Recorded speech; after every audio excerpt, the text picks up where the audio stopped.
Mosquito Officer, Solar Technology, one Mr. Masahiro Yamaguchi, who is joining us this morning on the Morning Drift. Let's continue with our conversation this morning, Mr. Yamaguchi. Now, the question is going to be, especially in agriculture, we do know that majority of farmers in Kenya and Africa at large, you'll find that majority of them are small-scale farmers. Talk to me, what are you doing so that this technology reaches the small-scale farmers who are essentially the bigger chunk of the number in Kenya and Africa at large? For our agriculture solution, has been implemented in Ghana, tested and implemented. We looked at the larger plantation, like cocoa. For smaller size of farmers, I think we have to partner with other industry, like finance and also aggregations of these small farmers. So let's see how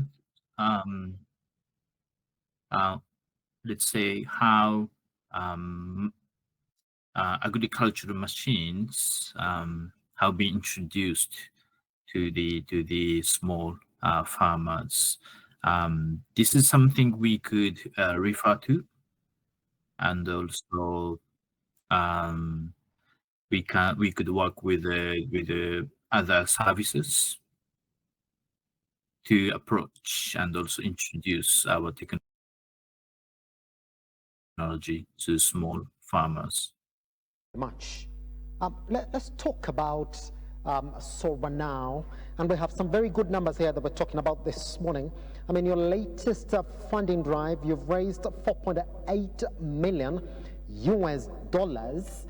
Even before we get to talk about how good this number is this morning, could you tell us how much of that is going into expanding air mobility versus strengthening AI capabilities or regulatory partnerships? Thank you.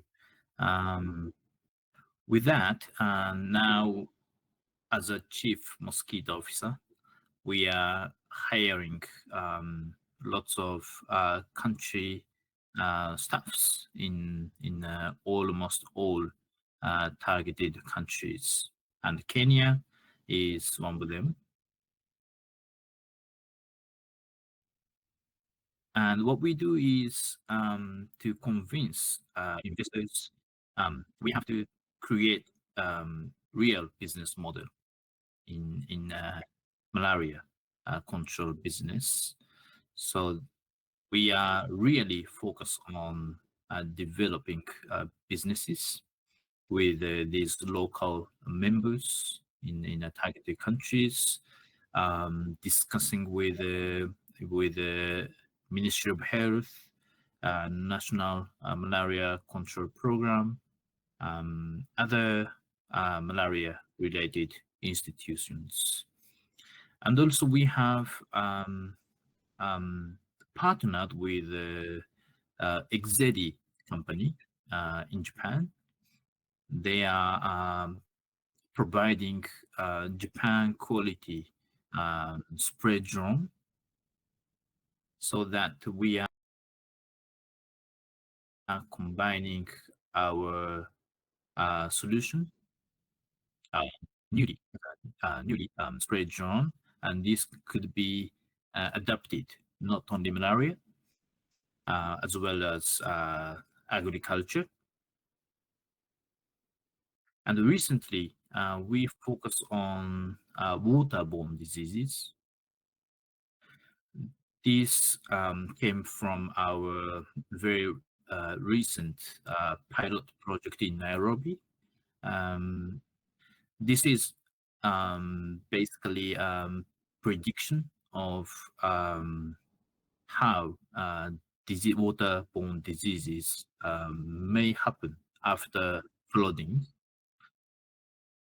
or um, uh, unique raining pattern that not happens in the last couple of years. We call it unpredictable raining pattern. So we started surely with the malaria, but again expanding to uh, agriculture, and we call it climate and health area, which is mainly for waterborne diseases. So we are doing this business development, hiring lots of people in country, and also partners making a partnership with essential um, and um, uh, partners from different industries. And lastly, with this key bundle of technologies, we are now penetrating in other area of public health and also climate change. I hear you. And the question that really have to ask you is that you're targeting areas that majority of African governments are really also trying to make ground in, especially in agriculture and technology in agriculture and the fight against malaria. And that's why you're promising to really come in with this solution. Could you talk to me about the ease of partnerships? How has it been?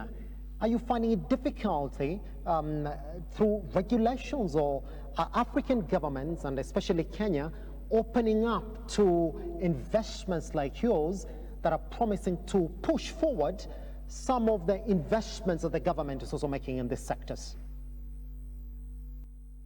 That is a good question. We see some change to not try to look at one specific social problem like malaria. This is because with our technologies, our core is to see water conditions from the sky. So malaria, agriculture, waterborne diseases, these are now they have become unpredictable due to climate change. So these areas are really connected to climate issues. So we should not solely talking about our technologies, agriculture, this is malaria, this is waterborne diseases, because we have to combine these issues together to solve with our platform. For example, if you develop paddy field, if you make rice, you need irrigation. And if you do it, there might be a potential breeding sites of malaria carrying mosquitoes, for example. So issues are connected. So we are talking about different ministries, different partners, but we don't see any difficulties. However, we have to unite together to fight against the bigger layer of social issues. I mean, planetary issues like climate change. 4.8 million USD, Yamaguchi, this morning. That's a good number. I mean, for any business that is really promising to come in with proper solutions in these areas that SORA is targeting, it's a success.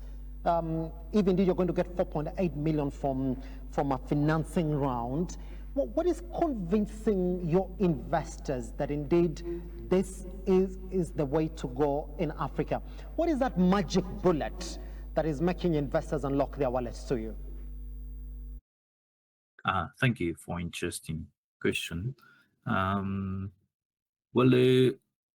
from Japan, because we have all of them, all of our investors, mainly based in Japan.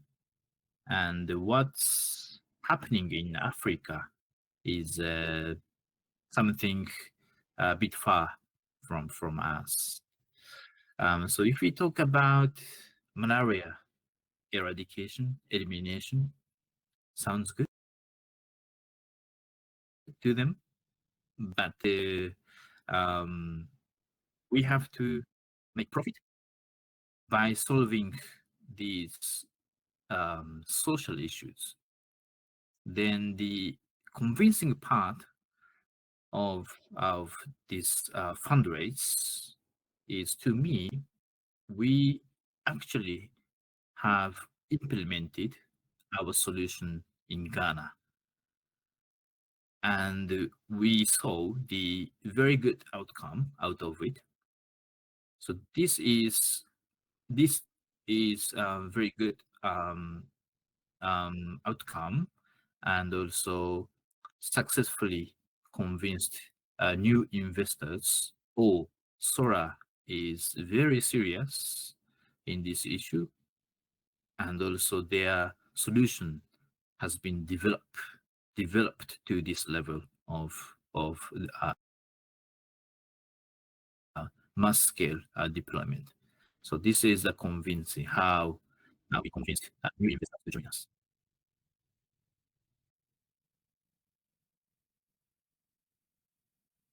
What this drone technology then would mean to our skies. We now have a conversation that is coming up, especially in developed economies that are heavily using this drone technology. We're talking about unmanned traffic management systems that are now essential in these economies. Coming to Africa means that indeed, yes, you might have that space to go in a bit easy, but in a couple of years' time, when a lot of this drone technology is going to be entrenched in these economies, you might be facing that challenge. Therefore, how is SORA tackling this challenge in congested urban and rural airspaces?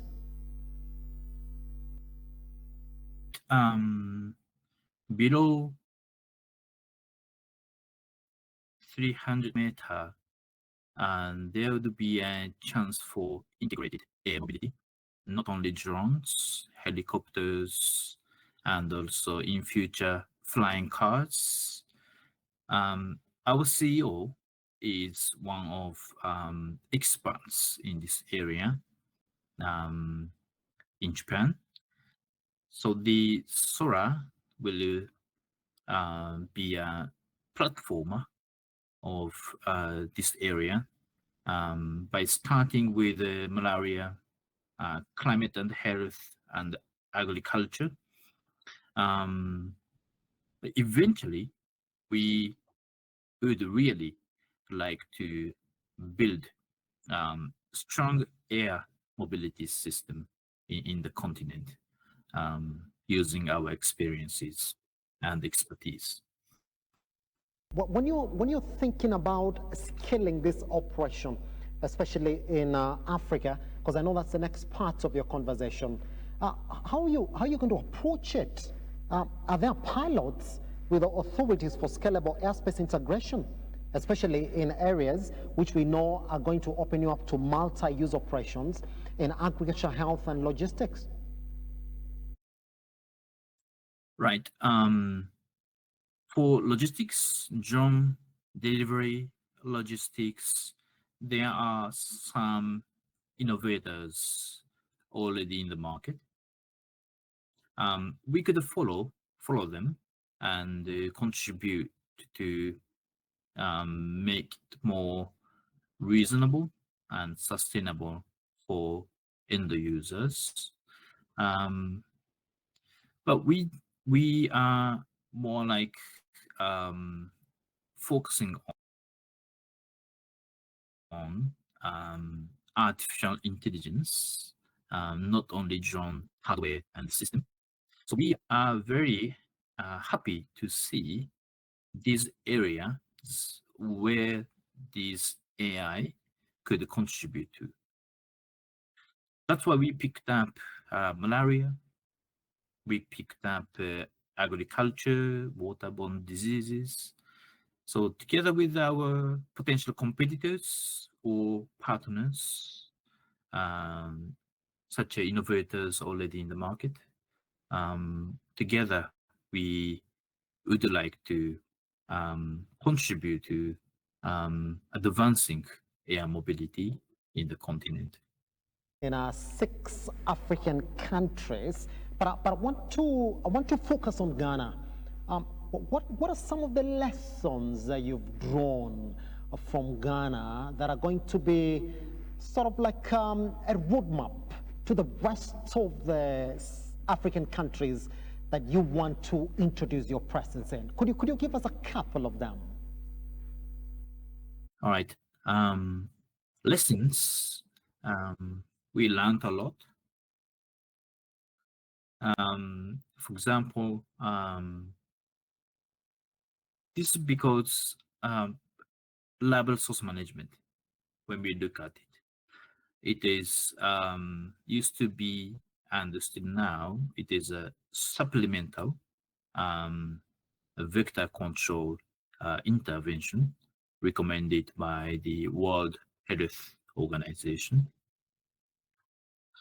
So it is very hard to assess solo efficacy of our solution in this context, because nowadays most of people are sleeping under mosquito nets, bed nets, as well as most houses, especially in malaria endemic area,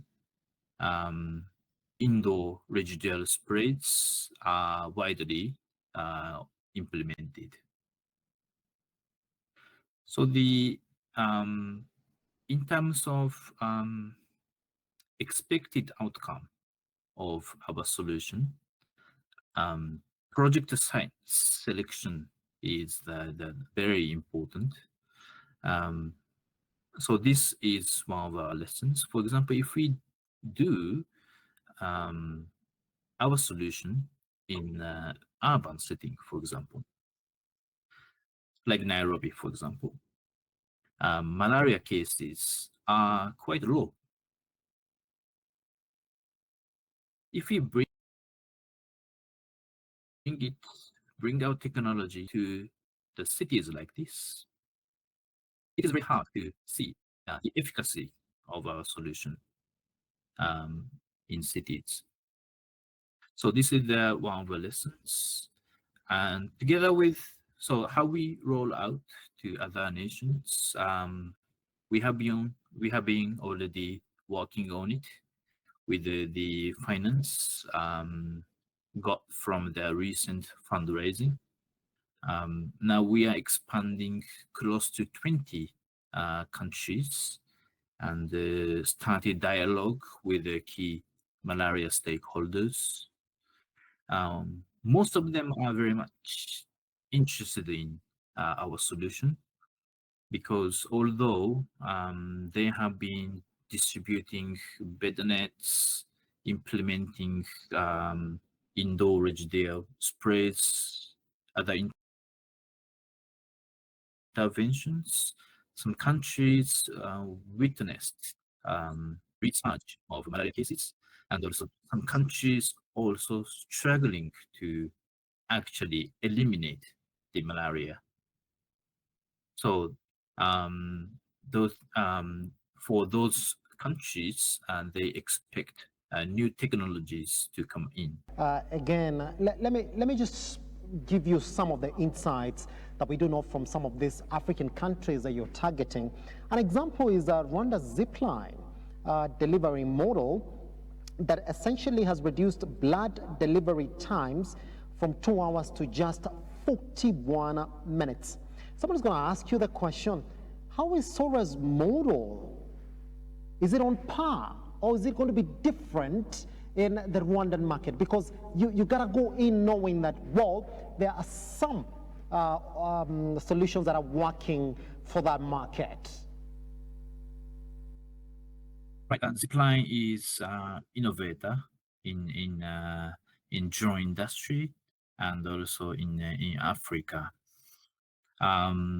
We could be a follower of Zipline to contribute more economical solution to the industry to save more people. However, our one of the strengths is AI, and with that, we are really good at analyzing water conditions. So when it comes to water, larvae is breeding in the water. Cholera, these, waterborne diseases from water, and agriculture needs water. And also, drone spray. So we are carefully selecting potential business areas where our solution would fit in. Fantastic. Guess what? I'll beg again, we take a tiny breather right here on the Morning Drift. Once we come back, clear this conversation on what Sora is really trying to unlock in Africa's economy. Once we come back, conversations on whether indeed they are looking forward to integrating 5G or blockchain or AI-enabled UTM for more resilient air networks, and their plans under talent training and local innovation right here on the Morning Drift. My name is Simba Elijah Charles Kenge. Once we come back, still in with Sora.